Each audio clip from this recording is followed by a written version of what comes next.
Hey guys, and welcome back to the Lost Begotten channel. My channel. This stuff that we got to talk about here. Whole world falling apart and whatnot. Um,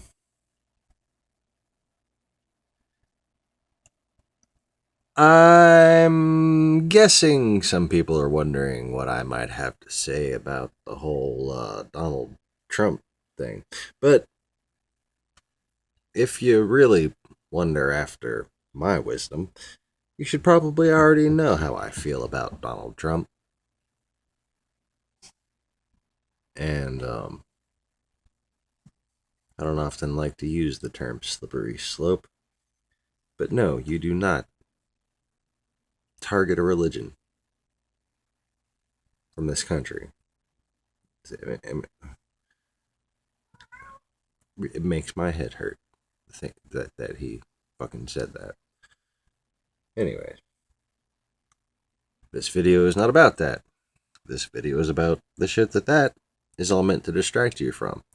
And this briefing right here is a very good analysis, straight from the Tiger Lily.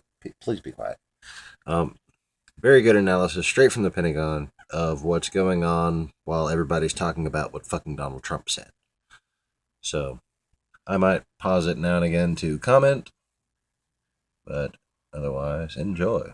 Record button on the cell phone instead of pressing play on the thing. That's not a touch screen, so I need to find the remote. Tiger Lily, you're what? You're messing up my mojo. I do have a couple of things I'd like to describe up front to get you oriented to what U.S. Army Europe is doing in the current security environment. The map that's provided to you is not meant to insult anybody's intelligence of European geography, but it's useful for me as an old person when I look at the map, remembering things like Kaliningrad is a piece of sovereign Russian Federation territory, or reminders about Crimea, Georgia, and so on. So it's a reference for you to keep. Most Americans don't even know where Crimea is. It's something that we use all the time. What I'd like to do, in fact, is use that map to sort of talk you around the current security environment, how we see it from U.S. Army Europe. We have 30,000 American soldiers, U.S. Army, that are U.S. Army Europe.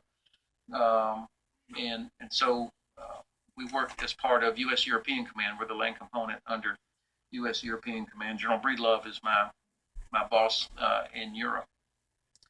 Three aspects to the security environment in Russia that are different today than what they were maybe a couple of years ago. We all thought that Russia was going to be our partner. The alliance had worked hard with Russia, but with their invasion of Ukraine and illegal annexation of Crimea, that represented a significant change in the environment, and of course it has our allies worried as well as us. If you look at the Kaliningrad area specifically, what the Russians had. No, I just want to ask: does this guy look like some kind of evil overlord to you? Like, have you seen a Russian general? Have you seen like anybody from Russia, or just that's in power? You know, they all look like mafia because they are mafia. But all these fucking shill channels, this is who they want you to be scared of. This guy is somebody's uncle. This Have placed up in there that's inside he'd have more barbecues, but he's a little too much of a geek. Like, the green box. Significant amount of capability there. The most worrisome part is not just the fact that it sits between Poland and Lithuania, two of our I'll back that up allies, since I was being a distracting retard. as well as us. You look at the Kaliningrad area specifically, what the Russians have placed up in there that's inside the green box. Significant amount of capability there. The most worrisome part is not just the fact that it sits between Poland and Lithuania, two of our allies, but it has the ability to deny access up into the Baltic Sea because of its anti-ship capability, air defense capability, electronic warfare capability as well. And then the way that senior Russian officials have talked about Denmark as a nuclear target, Sweden as a nuclear target, Romania as a nuclear target, sort of a irresponsible use of the nuclear word, if you will. You can understand why our allies on the eastern flank of NATO, particularly in the Baltic region, are nervous, are uneasy. And that's true. You can look at the channels that I say these showless channels are connected with because they all say basically the same fucking thing. They all repeat basically the same fucking thing all the time. And they've been spreading this Putin says he'll nuke, blah, blah, blah. Large snap exercises without announcement, and so on. These put a lot of pressure on them. Then as you come down to Ukraine, of course, really Europe changed significantly with Russia's invasion of Crimea. Crimea is still sovereign territory of Ukraine, but there are about 25,000 Russian soldiers there. Slava Ukraine. For now, and the amount of air defense, anti-ship capabilities that are there, the Black Sea Fleet, they have the ability to really disrupt access into the Black Sea by anybody that they wanted to. That's important to us for a variety of reasons, but especially disrupt access into the Black Sea by that are there, the Black Sea Fleet. They have the ability to really disrupt access into the Black Sea by. You saw that little look he had with his eyes closed? That was the look of somebody who didn't want to imagine what he was being asked to describe. Anybody that they wanted to. That's important. Watch it again. They have the ability to really disrupt access into the Black Sea by. Right before he said disrupt. That's the look of somebody who did not want to imagine what he was asked to describe. They're there, the Black Sea Fleet. They have the ability to really disrupt access into the. To fuck our shit up, to fuck everybody's shit up royally is what they have the ability to do. Black Sea by anybody that they wanted.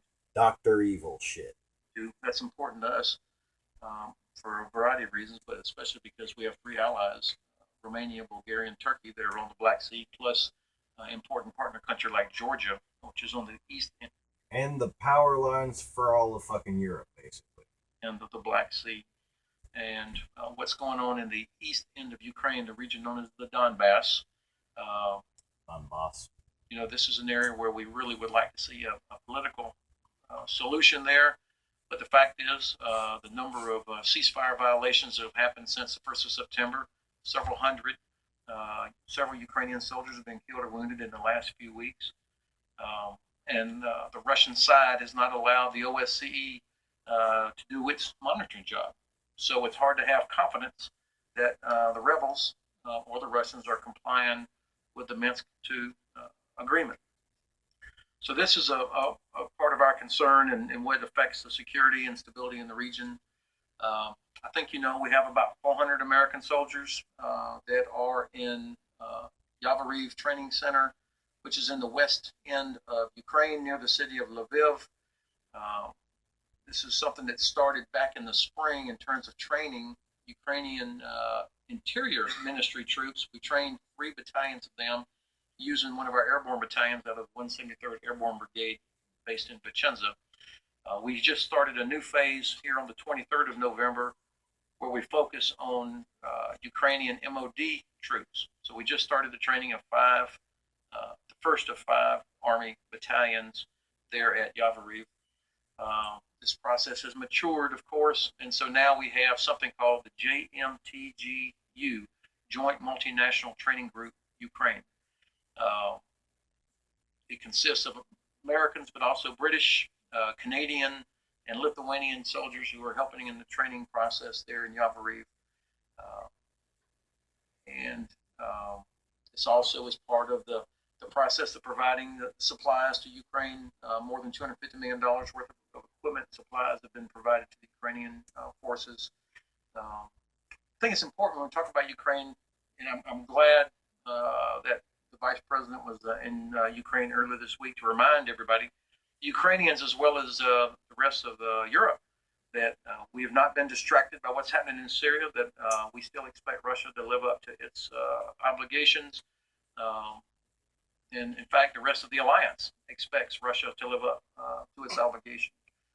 At the Wales summit last year, all 28 nations in NATO agreed that Russia's illegal annexation of Crimea was unacceptable. Use force, change the border of a internationally recognized border of a European country, and that's what Russia did. So even though not every country may see Russia as a number one threat, they all recognize that was unacceptable conduct or behavior in the 21st century. And so all 20 nations have stuck together, and the EU has stuck together. I think Bundeskanzler Merkel deserves a lot of credit for her leadership in the EU sticking together. This is an important symbol to Russia as well. Then as you work your way around to Georgia, you see Abkhazia and South Ossetia. You remember Russia invaded Georgia in 2008. Still about 20% of the country is occupied by Russian soldiers in Abkhazia and South Ossetia. Yep. And Georgia has been a very reliable and effective partner of PFP country. They're the second largest troop contributor for Operation Resolute Support, for the Resolute Support mission, in Afghanistan. More than 30 Georgian soldiers have been killed, more than 240 wounded Georgians. They come without caveat. They're very good partners for us, and they're an important part of the region. And then finally, the last box, Ukrainians too. there on your map, just highlights Syria. Of course, that's CENTCOM's area of responsibility. We're interested in, of course, because you see what Russia is doing there. I believe that Russia went to Syria. Number one, they wanted to hang on to their foothold there, air base and seaport. They needed to hang on to that before the Assad regime fell. Number two, I think they felt they needed to demonstrate to their own domestic audience as well as to the rest of us that they're a global power and that they have capabilities too. And then number three, they wanted to distract everybody's attention from what they were doing, away from what they were doing in Ukraine. So because of that, we care. We continue to watch what's going on in Syria. But again, that's a different AO from ours. Islamic State, the terrorist attacks in Paris, the other attacks that have happened in Europe. Obviously, we pay close attention to that, partly because of our own soldiers and families that are stationed there, but also because these are our allies. So we work closely with our host nations in terms of intelligence sharing, information sharing, and other ways that we can support them. Probably one of the most important tasks that U.S. Army Europe does in Europe is by training with our allies, improving capabilities, improving interoperability, providing stability. The U.S. is not in Europe to defend Europe per se. We're here to defend our strategic interests. Significant economic relationship between the United States and the EU, more than any other part of the world. Secondly, so many of our most reliable allies are in Europe. And I think it's clear the United States is not going to go off and do things alone. We're working. Our president has led us to have coalitions, work with allies, work with partners on everything we do. Other countries know things that we don't know. And so our contribution to this effort then is by continuing to improve, build capacity with our allies. And then finally, refugees. The refugee crisis is significant when you think of the numbers of people. I think that you worry about the impact on the EU. The cohesion of the EU is as important as the cohesion of the alliance. And so you see the nations are struggling with how do they deal with this flow. But I have confidence that the EU is going to get this right. I think they may have to adjust some of their policies to help with information sharing and how they do protect their borders. But I have confidence that the EU will get this right. And the ability to protect the Schengen zone, for example, the ability to move around inside the alliance is an important part of what it's all about. And that's important for us also, for NATO forces to be able to move around so that we can be responsive to a potential threat on the periphery of the alliance. And that really comes down finally to what is our role. At the Wales Summit that I mentioned earlier, one of the key things that came out of that was that the Readiness Action Plan, the alliance had to be more responsive. And part of that is creation of the VJTF, the Very High Readiness Joint Task Force that y'all are familiar with. There is a U.S. contribution to the VJTF. But our contribution to this is increased exercises to demonstrate capability. We now depend on a rotational brigade that currently comes out of Fort Stewart, Georgia. About 2 years after the last tank left, we now have an entire armor brigade of equipment back on the ground in Europe. It's going to stay there. So even when the unit goes home, the equipment will stay in Europe. Some of it's going to stay in Lithuania, Romania, and Bulgaria. The rest of it will be in Germany. Troops will come back in the spring. They'll draw it out again, and we'll train with it all next summer. That equipment is called EAS, European Activity Set. I think you're familiar with that. Secretary Carter announced that earlier this year. That's an important part of our ability to respond to actually prevent a crisis from happening. The sooner that we can identify a potential crisis, the sooner we can get a decision, the sooner forces could assemble somewhere, the better chance we have to prevent a crisis from actually happening. And that's what the Wales Summit was all about. Does this all sound like anything to be overconfident about?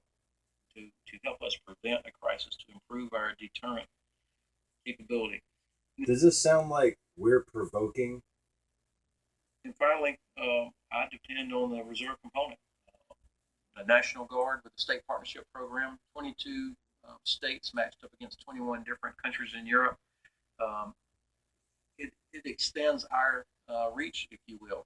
Our 30,000 soldiers, we've got to create the same effect we did when we used to have 300,000 soldiers. And you notice how he, without directly praising Obama, basically gave credit to Obama's strategy, because essentially to do anything other than what Obama's been doing is a short recipe for getting your ass kicked.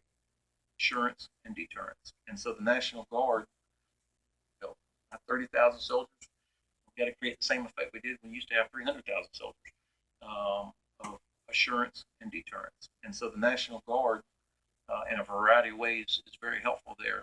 Gives us access. They have relationships. We had Alabama engineers in Romania all summer, Tennessee engineers in Bulgaria all summer,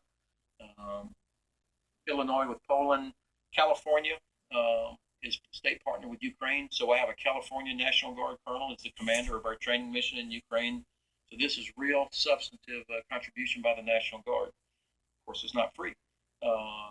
So we depend so much on ERI, the European Reassurance Initiative, which is paid for with contingency funding. That's how we're paying for all of our rotational forces, and that's how we're paying for a lot of the expanded use of the National Guard and the Army Reserve.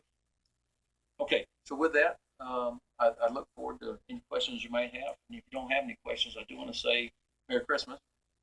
And also, I hope that you will come over and visit us in Europe. I'd love for you to see what our guys are doing in Eastern Europe, Ukraine, and so on. Please. General, thanks for doing this. And a couple of quick sort of factual questions and then sort of a broader. First, you mentioned substantial, I think you used significant capabilities on the gap between the Baltic states and Poland. Can you be a little bit more precise on what that significant capability is? And then more broadly on Russia, Ukraine. You sort of offer. Stay with me. It's going to get a little more detail, a little more interesting, a little more telling. How things really are. The thought about Russia going to Syria almost as a distraction to get people's eye away from what was going on in Ukraine. I'm wondering if the opposite is also true. Has Russia's increased involvement in Syria taken anything away, do you think, from its activities in Ukraine? Have you seen any lessening of focus on Ukraine, or have you seen the numbers along the border, on the eastern border of Ukraine, stay the same, build up, etc.? So to the first part, in what we call the Suwalki Gap area, which is that 95-kilometer stretch between Kaliningrad and Belarus, there's a significant or a large Russian training area in Kaliningrad, and there's a large Belarusian training area there in the northwest corner. The Baltics, Lithuania. The Russian SNAP exercises. One of the things that separates us from them is transparency. We comply with the Vienna Protocol. If there's a certain size exercise, you have to invite the other Russians to come be observers. We've had Russian observers in Bulgaria and Hohenfels here just in the last few months. Russian observers at NATO exercises. Bear in mind, Russian media and the fucking Chill Channel concert voice always talking about how NATO wants to provoke. NATO surrounds. NATO's not trying to surround Russia. NATO's just trying to protect the countries that Russia's trying to conquer. Everybody surrounds Russia. They got so much freaking land. You're on their border just by existing. The Russian SNAP exercises, there's never an observer there. We find out about them when they're happening. And so that kind of Getting this? we comply with the Vienna Protocol. If there's a certain size exercise, you have to invite the other Russians to come be observers. We've had Russian observers in Bulgaria and Hohenfels here just in the last few months. The Russian SNAP exercises, there's never an observer there. We find out about them when they're happening. And so that kind of capability that they have, where you could show up in a training area in Kaliningrad or Belarus, or maybe both at the same time, you could see that's a threat, a concern that we have because of the lack of transparency. So that's one aspect of it. Kaliningrad itself, of course, it's sovereign Russian territory, so they can put whatever they want there. But what they have there in terms of anti-ship capability, they have exercised putting a Iskander missile there. That has like a 220-mile range. It's superior to anything we got. The part of the Baltic Fleet, part of or they have Air Force capability there. The air defense is, I say significant because the numbers change based on exercises and forces coming in and out of there, and I wouldn't want to put a specific number on there. But let me say that they have the capability that they could make it very difficult for any of us to get up into the Baltic Sea if we needed to in a contingency. As far as to reinforce the Baltic states that Russia decided to crush. What their capabilities or capacities are in Ukraine now. Of course, what they've got in Crimea is significant. And one of the things that we're constantly looking at is what is their capacity? How much are they able to sustain? How much are they able to do? I don't know the full answer to that yet. I suspect that a big chunk of their military is still trying to make the transition from a conscript army to a professional army. But they do have a portion, and I don't know exactly what that portion is. It's very capable, very modernized. NCOs carrying secure radios, electronic warfare capability. I think that part gets used in a lot of different places. I just can't tell how much they're moving the same guys around. What they did do in Ukraine before. I worry about how much smarter they are.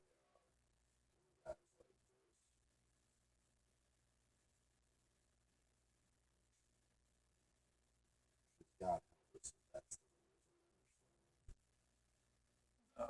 right at the conclusion of Minsk 1 was a significant training effort of the rebels. A lot of combined arms training. There's a lot of equipment there, and without having OSCE's special monitoring mission able to do all that it's supposed to be able to do, I can't tell for sure how much is still in there.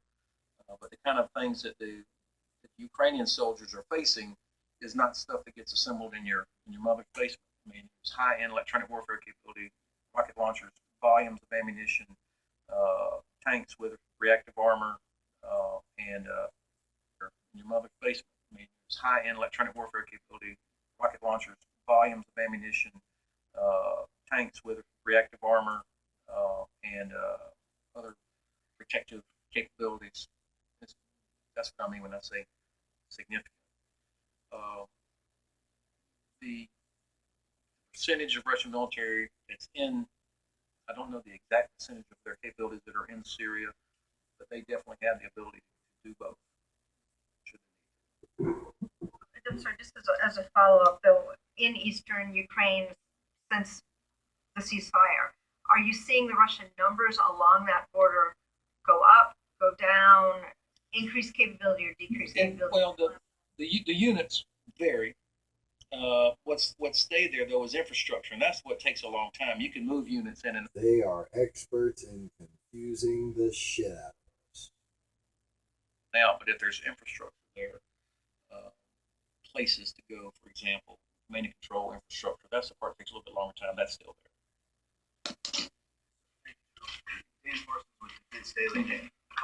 Based on what you understand that the Russians have along their western flank, are you equipped with the appropriate technology to deter their capabilities?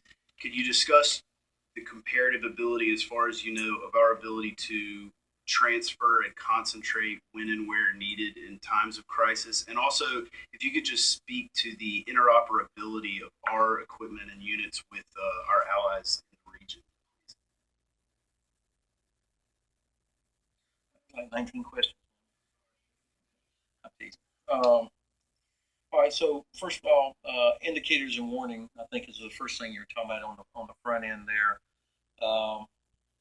The focus of our intelligence effort, obviously, for the last 12, 13 years, has correctly been in the Middle East, in Africa, and in Korea, but especially in the Middle East, where you've got soldiers deployed that are actually in the fight. So correctly, our intelligence focus has been there.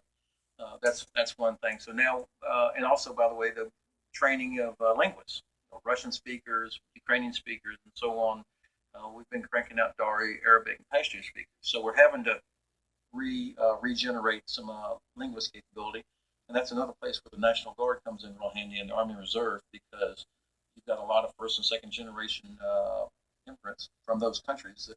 So why would Putin want to trick us into going to war in the Middle East? Because we're not some all-powerful entity here, people. We're going broke defending ourselves with what's going on. The Cold War never ended. If you don't know all about what I'm talking about here already, you need to go back through the previous videos and just kind of pick up little by little what the hell's been going on here. Because the shit ain't pretty. You can't understand your enemy without understanding history. You can't understand history when people from amongst your enemy are the ones who've been teaching it to your people. And that has been the case for the past 30 years. At least.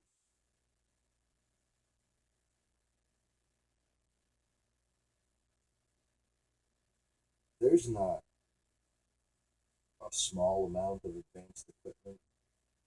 There's not a small amount of well-trained soldiers. They rotate the soldiers on select equipment, and they pretend to make us think whatever they want us to think at any given time. You don't have so much of a reserve army in Russia. You have more of a traditionalist army. Picture more of like a modern feudal crusade type muster. Okay? That's what's been going on in Russia. And these guys get to go fight for a little while, and they get to go home for a little while. They get to go on vacation for a little while, and they get to go home for a little while. They get to go fight for a little while. And it's a pirate's life for them, mate. Speak capability, and that's another place where the We opinion speakers. we've been focused on Islamic extremism, just like Brezhnev said he could get us to do. 1981. That's when the devil admitted his plan.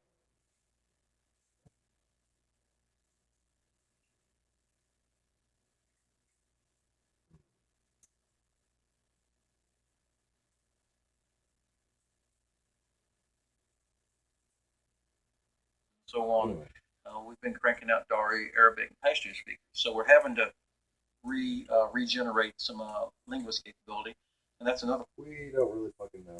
place where the National Guard comes in real handy, and the Army Reserve, because you've got a lot of first and second generation immigrants from those countries that speak Too bad the aliens won't translate for them. the language, and so we're getting some help there. But the other capacities, you can't just fly over Russia with the same kind of aircraft that we use, say, for flying over places in the Middle East for collecting capability. So we're playing catch up a little bit. You can feel it. The entire intelligence community is moving out on this, but it does go to capacity and prioritization. And I can feel it every day that the intelligence enterprise, if you will, is adjusting to trying to meet this requirement as well. The second question I think you're talking about really is responsiveness. President Putin, of course, has the ability to move troops inside. He has freedom of movement on interior lines because he's moving inside of Russia, whereas the alliance is moving across multiple sovereign borders between their EU countries, NATO countries in almost every case. But still, it's not quite the same thing. So we do a lot of work on improving that responsiveness. That's what the whole readiness action plan was about, improving the ability of the alliance in that kind of environment to bring together units from multiple countries to be able to move and assemble in a place. So it really is about speed of identification of what's going on.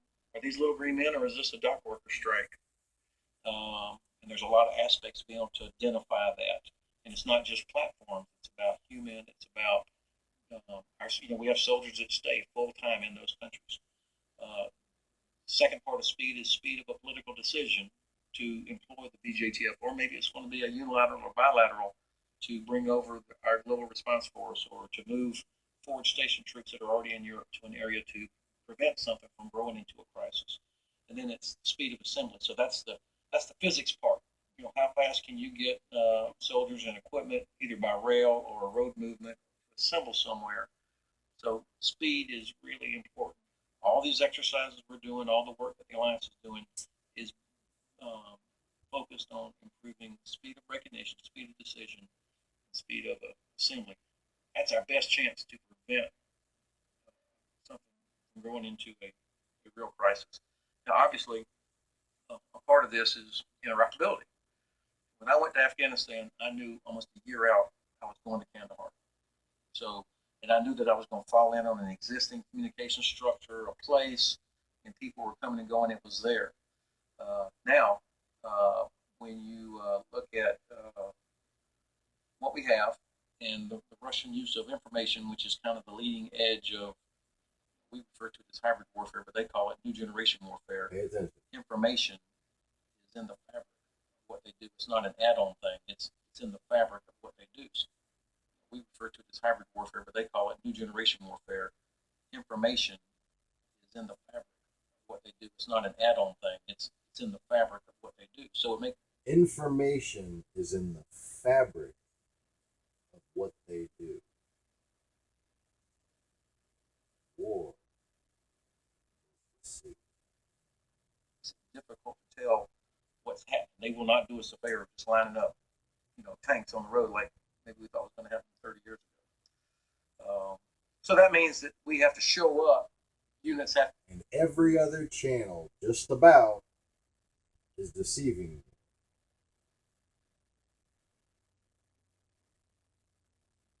The shill list video for more. To assemble on very short notice and plug in and be interoperable.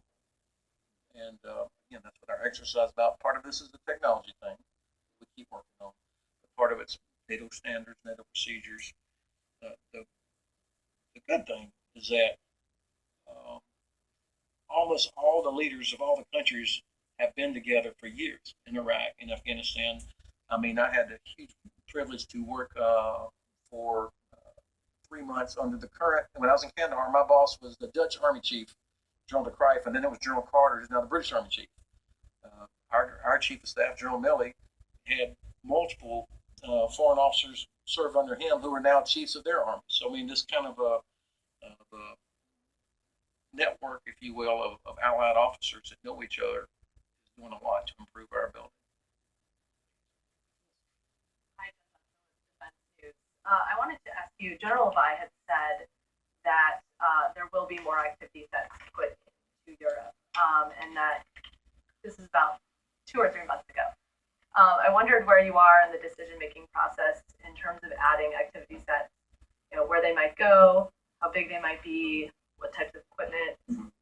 Well, first of all, if General Levi says it, you can take it to the bank. Talking about military exercise. The Army Material Command. I'm an old guy now. When I was young, I did not care anything about logistics. Stuff just showed up.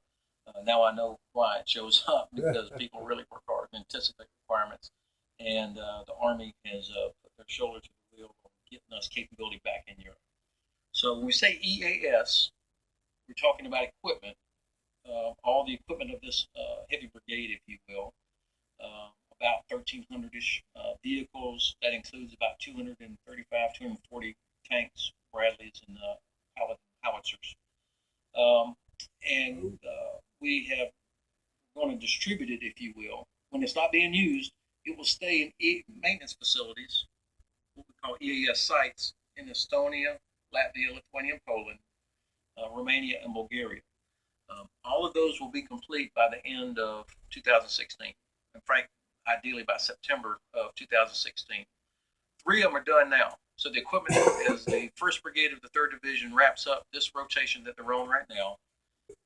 Equipment is going to be left behind in Lithuania, Romania, and Bulgaria. Those were the 3 places where we were first able to get maintenance contracts set and get it all done. The remainder will be completed over the course of the coming year. So when the Heavy Brigade comes back in April, they draw their equipment out, they train with it for 6 months. When they put it away next September, it'll go into the new sites. So 2 sites in Poland, Estonia, Latvia, and then I think in 2017 we'll get one in Hungary as well. So I think that's what he's talking about. But you know, it's when it's sitting for 4 months after getting rode really hard for about 6 months, it needs to be into a maintenance facility so that it's ready to go when we come back the next time. So that's what he's talking about. Additional activity set coming. Well, what I have offered to the Guard, for example, is say, hey, if the Guard wants to put equipment in Europe, which I would love, we could put that in, add that to the EAS sets also, to the EAS sites. So take advantage of that. Or it may go into, in Germany, for example, if the Guard chooses to do that. So in that regard, but I don't see additional EAS locations. Now, certainly, we are always looking for the possibility of, if the Army is going to put equipment in APS, that's the preposition stock for deterrence. EAS is for assurance. APS is for deterrence. We're looking at places for that too. I don't have a full decision on that. Thank you, Sebastian Springer. Thanks, Sebastian. You have pushed for some time to make Atlantic Resolve a named operation with all that it entails, funding and force generation. What kind of reception have you gotten from the Pentagon to make it so? And what are the implications if that is not decided? Well, of course, General Breedlove, my boss, is the one who's advocated so strongly for it. The Army supports that. I certainly support that. And I think this is a decision that will be made at the right level in the joint staff. It affects prioritization, and joint staff has to make decisions based on available resources and priorities. So I think that's why we're not there yet. But I am confident in the process of what UCOM is doing to contingency planning. Not a soldier's job to complain about the budget. And I think that that's moving in a very positive direction. So actually, I feel, I'm not trying to be clever here. I'm optimistic that we're going to get this sort of prioritization Step in place. I think that's an important symbol. On cost, what's the projection you have for next year for the European reassurance? I don't know what the and I wouldn't want to guess on a number. What I am confident in is that we're going to have ERI through 17. I don't know what the exact number is, but again, this is all new. I think it's important to remember what we're doing now. In the great scheme of things, this is all breaking news in terms of being back in Europe and what Russia's doing, getting equipment back over here. It's very expensive. So for the department to turn as fast as it is, and none of the other things have gotten easier. By the way, it's not like stuff's freed up now because everything's good in Syria or Africa or Korea. Yet the department is still turning. And I think, the secretary's strong but balanced approach. When this all started, when Russia started invading Ukraine, we were redeploying, we were moving stuff back to Germany to fly it back here through Russia. We were driving it north from Afghanistan through Russia to Europe. And this is while Russian separatists, Russian immigrants, and Russian paid provocateurs were basically swarming and blocking convoys of Ukrainian military Approach. That's what we're talking about is them putting teeth into it, having real capability, spending the money. It costs a lot to bring a heavy brigade over here.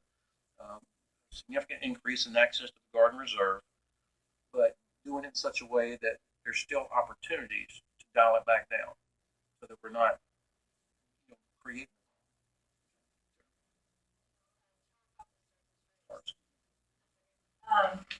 Compared to the spring and early summer, Ukraine, at least from this distance, seems largely settled. Is that actually the case? Earlier this year, you had suggested that Russia was preparing for another major offensive. Has that largely died down? And then, secondly, on Turkey, given everything that has happened between Turkey and Russia and Syria, is there any possibility of an additional Patriot battery to be sent there? First, I hope I did not suggest. I don't remember ever suggesting that I think a Russian offensive was imminent, but regardless, they have kept the capability there. I hope I did not suggest. I don't remember ever suggesting that I think a Russian offensive was imminent, but regardless, they have kept the capability there to be able to do that on a very short notice. It's indisputable that they have got equipment and providing command and control in there. Rebels, Russian-backed rebels, they're not just a rogue gang out there roaming around. I think the vast majority of what they're doing is absolutely being controlled on a day-to-day basis.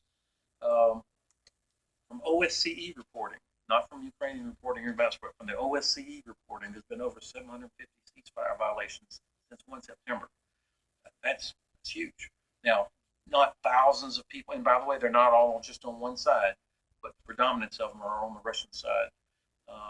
And this is why it's so troubling that the OSCE Special Monitoring Mission can't do its mission, it's hard to have confidence in what's actually going on over there. Had an OSCE vehicle recently damaged by landmine. Ukrainian soldiers wounded in combat as well as because of landmines here just in the last 48 hours. So there's been a lot of violence, low level, unless you're the person there, of course, in a large area in the Donbass, all along the line there. So that's a concern.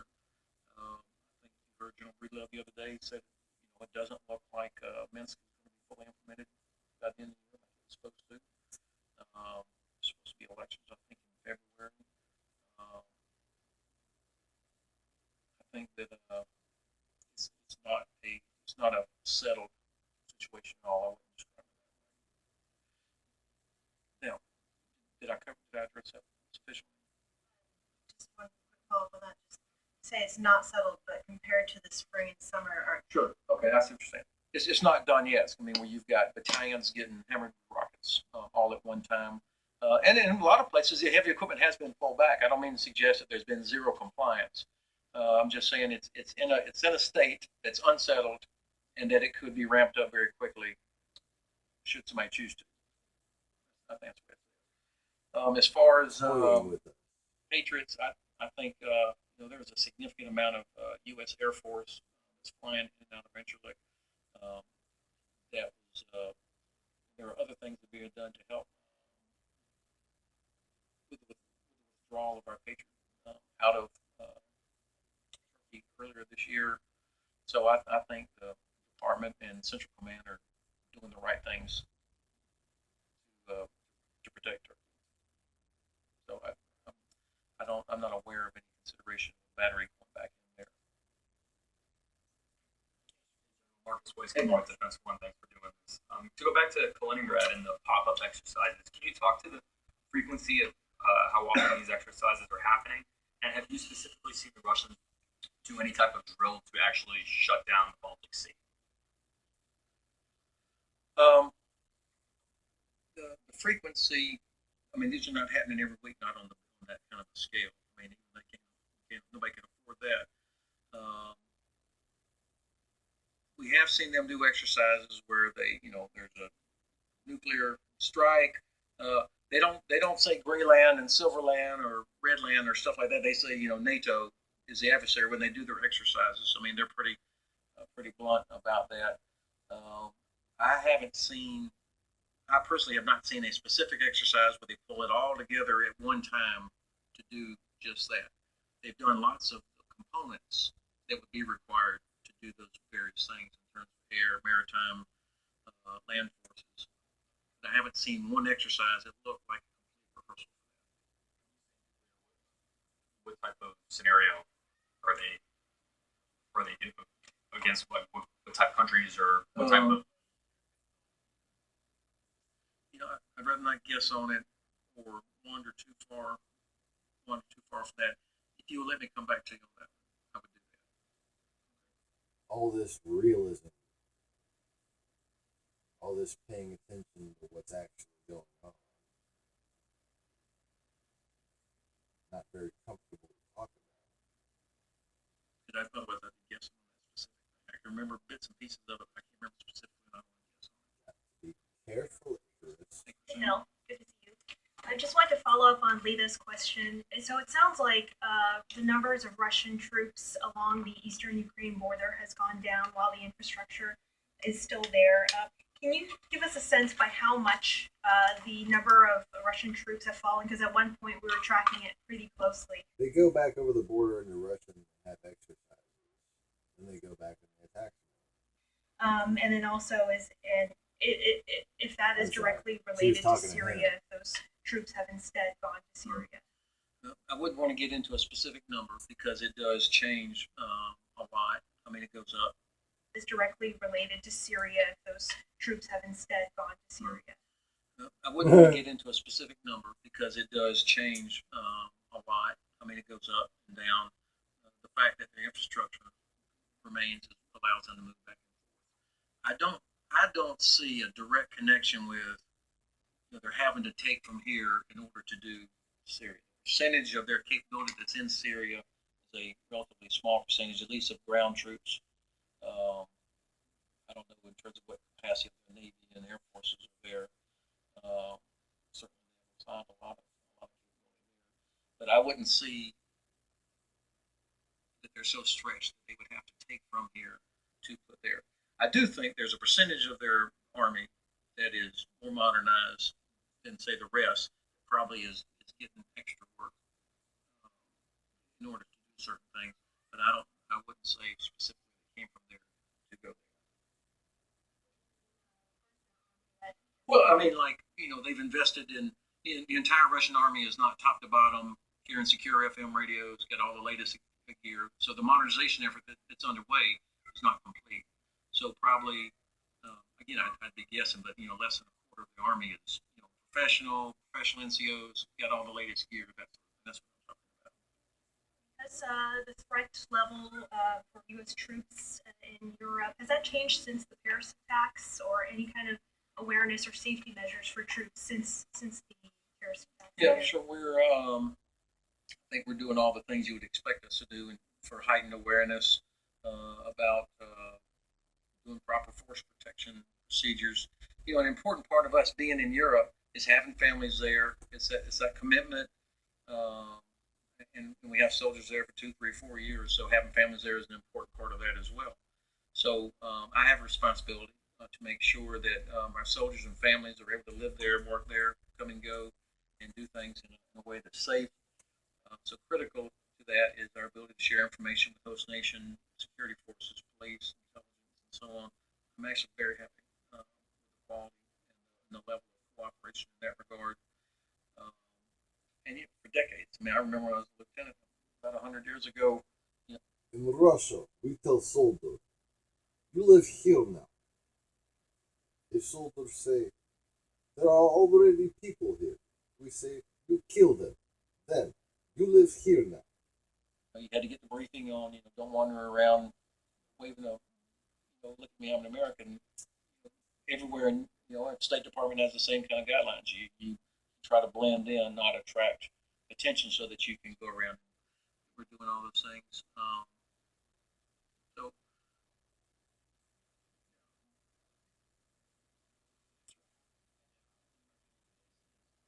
There was an article recently describing complaints from the Ukrainian military about the gear that was being provided by the United States to the forces there. Have you heard any complaints from them about the quality of gear that is being sent to them? Only and that. To the level of effort that they need. Only that one article. I think there's probably 2 or 3 things about this. Number one, the Ukrainian MOD came out and said, "Hey, we like everything we've got. We knew what we were getting." So I think that counts for something. Second of all, it would be no surprise to anybody that you try to do the best you can as fast as you can to get what you can upon request. So maybe the quickest stuff that could have been provided might have been some older equipment. I don't know, but what I see, from brand new body armor to brand new helmets to millions of dollars worth of medical supplies, the exact same sort of IFAC individual first aid kit that our soldiers use, that's being provided to them. They're being trained on how to use that. And then, of course, the lightweight counter mortar radar, which they used very effectively. And then the Q-36 radar. I saw those things practically brand new at Toby Hanna Army Depot after they were refurbished. Then I saw them in Yavoriv just a few weeks later.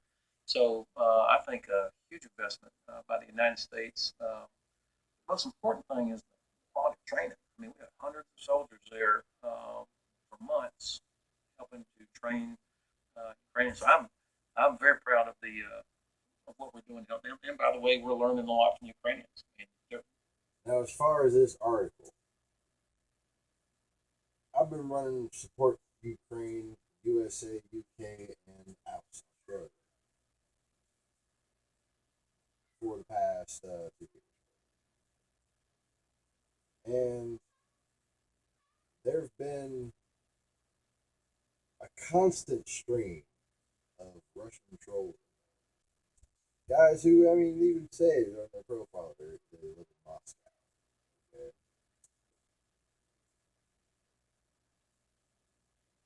And they're always posting these stories about how we're just sending them bullshit.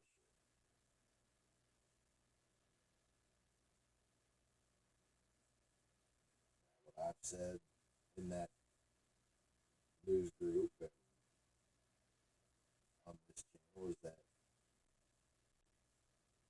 at least publicly, we're sending them what we can, what we can afford to, what we don't want to get taken by advancing Russians, and what won't provoke the bulk of the Russian army to just go ahead and start in across, wherever they want to go.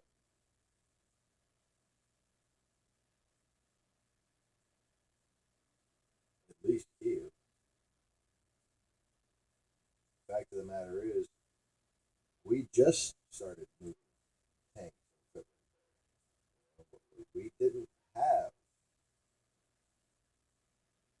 anything that was fresh and combat ready. We had stuff that was on its way out, and that was mostly just strikers. Stuff from Afghanistan, not stuff for Europe.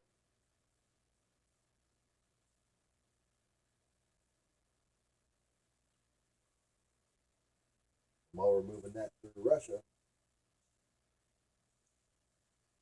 we're not about to say, okay, we're going to put a bunch of tanks right in front of a Russian advance.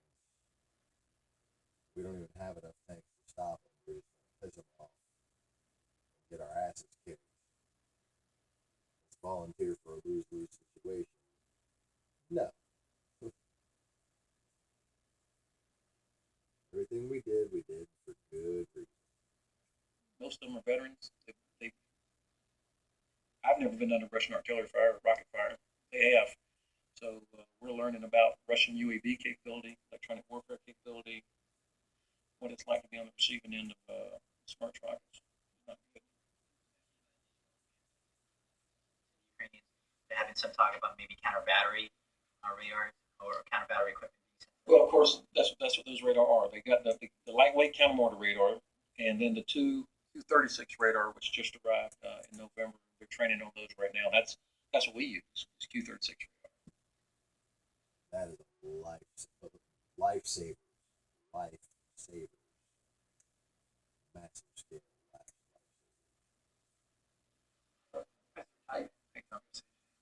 Can you tell me what your top unmet need is? Is it personnel? Is it equipment? What do you have urgent requests for anything in particular? Well, I think there's a operational needs statement for increasing lethality on the Striker.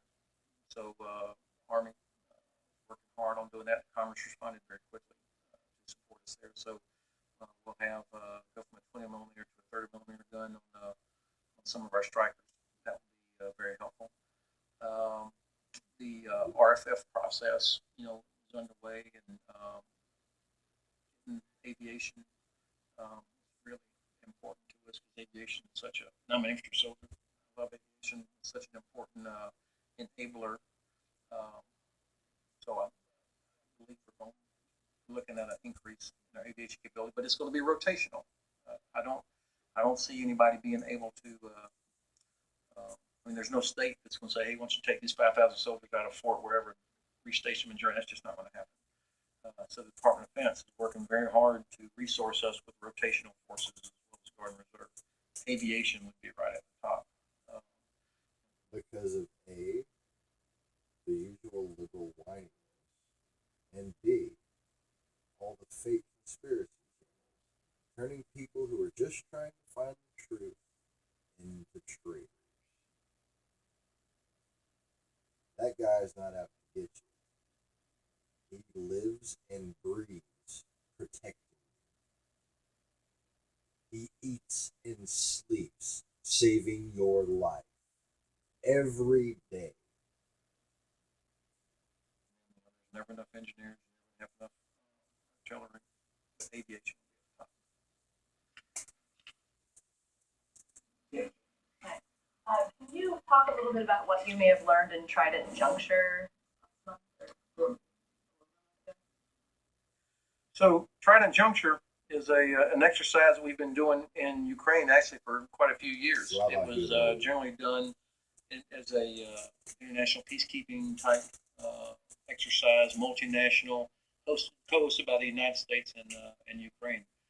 Obviously, in the last 2 years, the completely different environment, interest in the exercise increased, and so it's shifting from being a peacekeeping stability type operation to one with a more operational combat kind of focus. We'll do it again this coming summer, I think, in July. I can't recall for sure, but more and more countries are joining to be a part of that. Other nations are as interested in Ukraine's capability as we are, and their ability to protect and defend themselves. So I'm looking forward to a good Trident Juncture again this summer. The Ukrainians are great fighters. They are committed. I don't want to oversell this. I mean, there's a lot of challenges. We're well served with a very good ambassador there, Ambassador Jeff Hyatt. And he regularly reminds Ukrainians, "You can count on the United States. We're here. We're with you. We're spending hundreds of millions of dollars. We're training." But Ukraine, just like our vice president also just said, you've got to eliminate or reduce corruption in the government, and that goes to all the ministries as well. So that is underway. I can sense that. I've been impressed with the transparency that I get from Ukrainian officers when they do an AER, an after-action review, when they describe, "Hey, here's what we've learned." It's transparent and professional in the way that you would expect from an American or British or German officer, which is very reassuring. I've also been impressed with, I've had a chance to meet members of the Rada, the Ukrainian parliament. They are very interested in transparency, what we would recognize as congressional oversight. And so the George C. Marshall Center in Garmisch, Germany, has run courses for them, seminars for them, where you had officials from the ministries as well as from the Rada participate, where you talk about transparency. So that's encouraging to me to see them working on that. And again, the vice president, I thought, was very clear about the importance of that. So what does that have to do with Rapid Trident? I think my point is, you see an army, Ukrainian military, that's in the middle of a fight. It has stopped Russian-backed rebels.